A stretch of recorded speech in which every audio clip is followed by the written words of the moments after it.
푸르고 창백한 점, 칼 세이건이 말하는 지구죠. 태양계 밖에서 이렇게 촬영을 했습니다. 지구를 촬영을 하니까 정말 우주의 티끌처럼 보이는 이 푸르고 창백한 점으로 보였다는 이런 이야기였죠. 누구나 우주에 대한 갈망, 그래서 우주 비행사가 되려면 통상 26세에서 46세 사이에 젊은이들을 대상으로 당연히 선발을 해야 되고요. 그리고 신체 조건에서도 월등해야 되겠지만 150cm에서 대략 190cm 이내의 사람들만 이렇게 선발을 한다고 합니다. 또한 언어에 있어서도 영어뿐만 아니라 국제우주정거장의 운영을 위해서 러시아어를 필수적으로 배우게 된다고 합니다. 선발 과정에서 수천 명의 지원자들 중에서 신체 검사를 통과하는 경우에 심리 검사를 거치게 됩니다. 이 심리 검사에는 리더십, 팀워크, 그리고 문제 해결 능력 등 여러 가지 정신적인 요소의 검토를 하게 되겠죠. 그리고 이들의 우주 적응 능력을 테스트하기 위해서 원심 분리기를 통한 훈련이 실시됩니다. 원심 분리기 훈련에서는 이 고중력을 견뎌내기 위한 이런 훈련이 되겠고요. 그리고 낮은 저압방에서의 테스트도 이루어집니다. 이러한 과정을 거쳐서 다층적이고 엄격한 선발 과정을 통해서 우주의 인재가 선발된다고 하겠습니다. 우주에서는 미세 중력과 그리고 우주 방사선 그리고 고립된 환경으로 인하여 노화를 촉진시키는 신체적 시스템적 반응이 나타난다고 합니다. 그 중에 가장 대표적인 것이 골격경계의 변화고, 그리고 심혈관의 변화, 그리고 기타 우리의 인체의 변화들을 들 수가 있겠습니다. 나사의 연구팀에서는 17명의 6개월간 고립된 환경에서 활동을 한 우주 비행사를 대상으로 조사를 한 결과 그들의 골밀도 감소 현상이 매우 현저하게 나타난 것을 발견했습니다. 6개월간의 우주 비행에서 20년간 지구에서 발생될 노화의 과정을 겪은 것으로 나타났습니다. 그리고 이러한 대상자들 중에서 지구로 다시 귀환했을 때도 역시 이러한 골밀도 감소가 회복되지 않고 영원히 이 골밀도 감소를 겪게 되는 이러한 현상의 대상자들도 발견됩니다. 이러한 영구적 손실을 발생했던 우주 비행사는 17명 중에 9명이었는데 이분들은 대략 10년치의 노화와 맞먹는 수준의 경험을 하게 되었다고 합니다.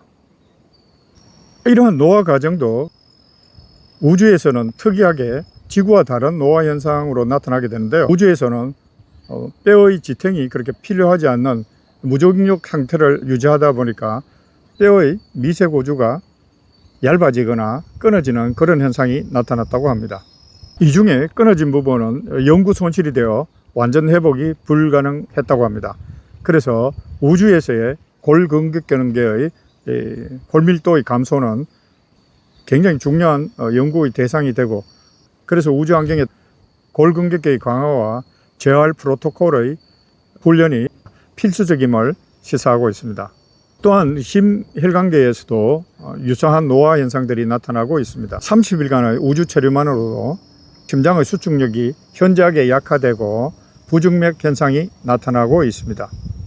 이는 산화 스트레스와 미토콘드리아의 기능장애라는 이러한 현상으로 나타나게 됩니다. 노화를 진행하는 경로인 산화 스트레스와 미토콘드리아의 기능장애와 같은 현상들은 특히 노령의 경우에 더욱더 심화되어 나타나는 것으로 보고가 되고 있습니다. 세 번째는 생리적 변화와 성별, 연령별, 개인별 차이가 되겠습니다.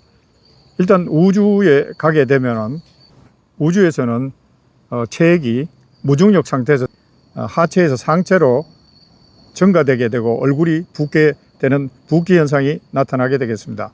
그리고 현기증이나 멀미 증세 등이 나타날 수가 있습니다.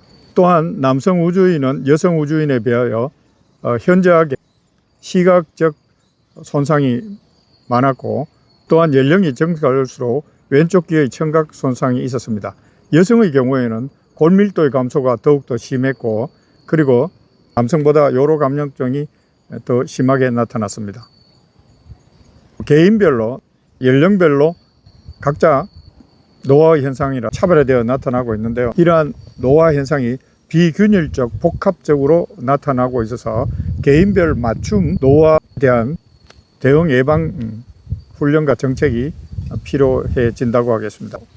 그래서 노화는 개인별, 연령별로 차별화되어 나타나고 있으므로 개인의 생체 데이터에 맞추어서 거기에 적합한 대응들이 필요해진다고 하겠습니다. 이렇듯이 우주로 나서게 되는 인간에게는 우주의 그 방사선, 그리고 미세한 중력의 차이, 우주에 있어서의 고립감, 이러한 현상들로부터 다양한 난제들을 극복해야 될 과제를 안고 있습니다. 하지만 통상적으로 26세에서 46세 사이의 우주 비행사만 필요한 것이 아니라 우주에 대한 더욱더 많은 탐사를 위해서는 더욱더 노련된 우주의 비행사들이 필요하다는 점입니다. 그래서 나사에서는 고령의 우주 비행사를 선발해서 우주에 보내게 됩니다. 여기에 나타나는 주인공적인 인물이 존 글렌입니다. 존 글렌은 1921년 미국에서 태어났습니다. 그는 2차 대전에도 무수히 공군 조종사로서 출격을 하여 전투 임무를 수행하였고, 한국전에도 참여하여 폐의 전투 임무를 수행하였습니다. 또한 그는 테스트 파일럿으로 팬텀2 전투기를 가지고 최초로 미 대륙을 횡단하는 기록도 가지게 됩니다. 미국 최초의 유인 우주선 프로그램인 머큐리 프로그램에는 7분의 우주 비행사가 참가하게 돼서 머큐리 7이라는 별칭도 가지고 있습니다. 그리고 그는 1962년 대망의 프렌드 17호의 우주선을 타고 미국인 최초의 4시간 56분 동안 지구로 3바퀴를 돌면서 성공적인 귀환을 마치는 영웅적 인물이 되었습니다. 그는 우주비행사의 경력을 마친 후에 1964년에는 정계에 입문을 하게 됩니다. 그리고 몇 차례의 낙선 이후에 마침내 1974년 53세의 나이로 오하이오주 연방주 의원으로 당선되고, 그는 사선을 통하여 78세까지 연방의원으로 활동을 하게 됩니다. 그리고 1984년에는 미국 민주당 부대통령 후보 경선에도 참가를 하게 됩니다. 그랬던 그가 77세의 고령의 나이에 우주비행사로서 다시 등장을 하게 됩니다.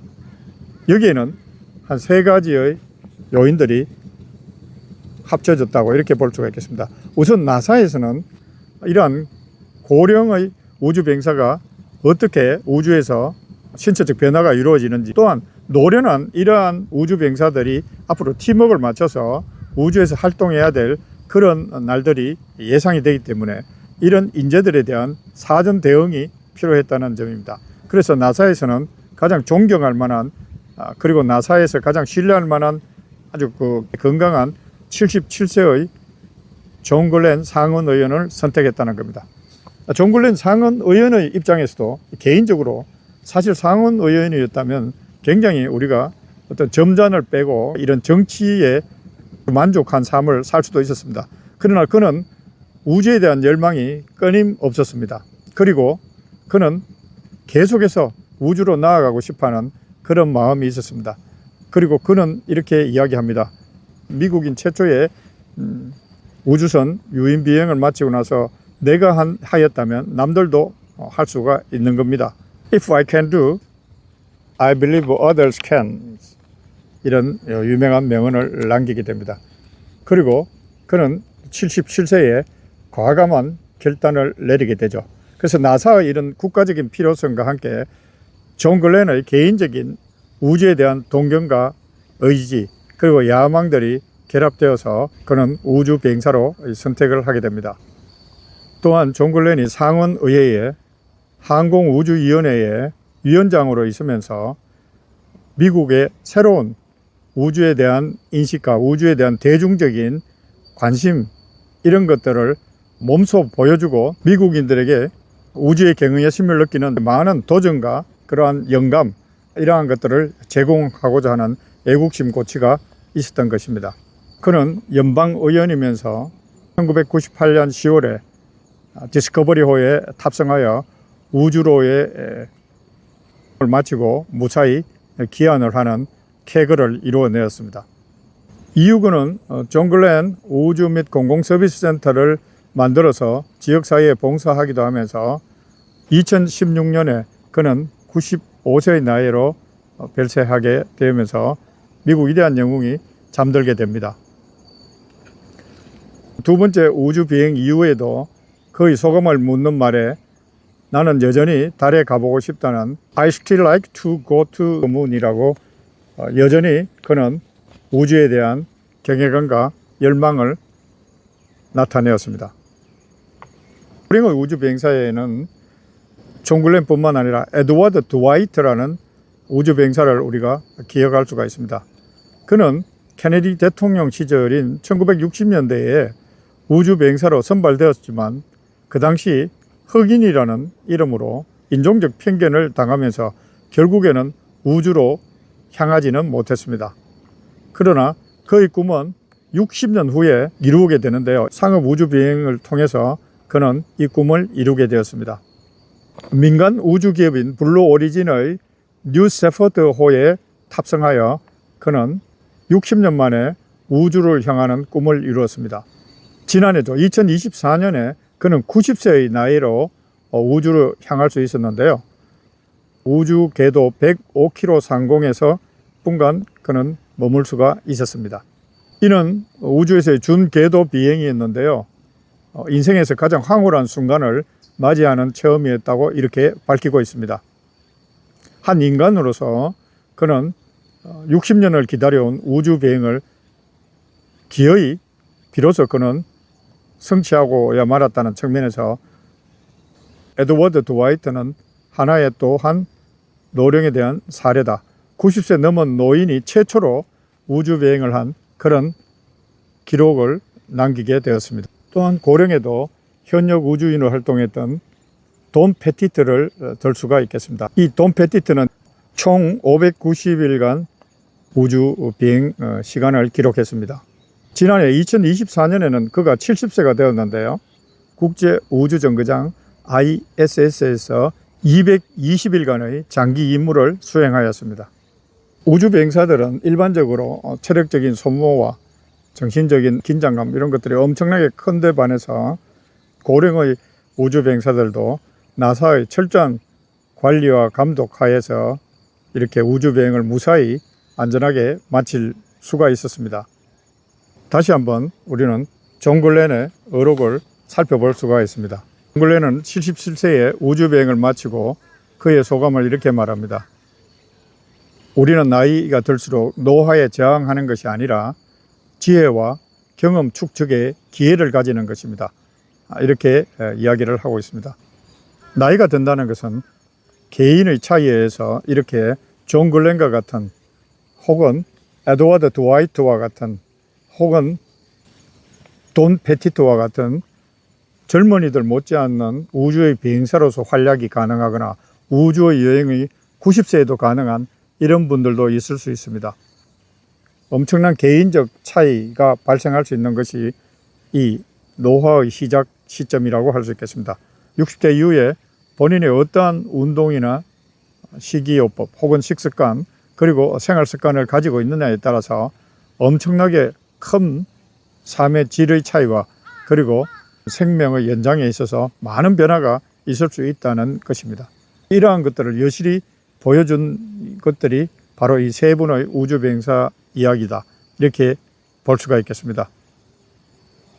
우리의 기대 수명은 남성이 80세, 여성이 86세라고 알려져 있습니다. 그러나 최빈도 사망을 보면은 남성은 86.5세, 여성은 90세로 나타나고 있습니다.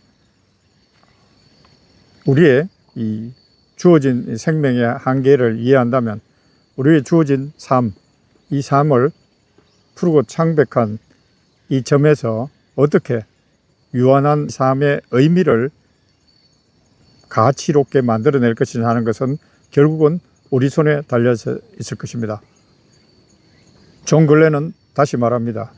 우리는 나이가 들수록 노화에 저항하는 것이 아니라 더 현명하고 경험이 풍부해지는 기회를 갖는 것이라는 이야기입니다. 존 글렌의 이야기처럼 우리는 더 현명하고 경험이 풍부해지는 이런 기회를 통해서 우리의 삶은 주어진 유한의 삶을 어떻게 보람차고 행복하며 의미롭게 할 것인가, 이것은 각자에게 맡겨진 과제라고 할 수가 있겠습니다.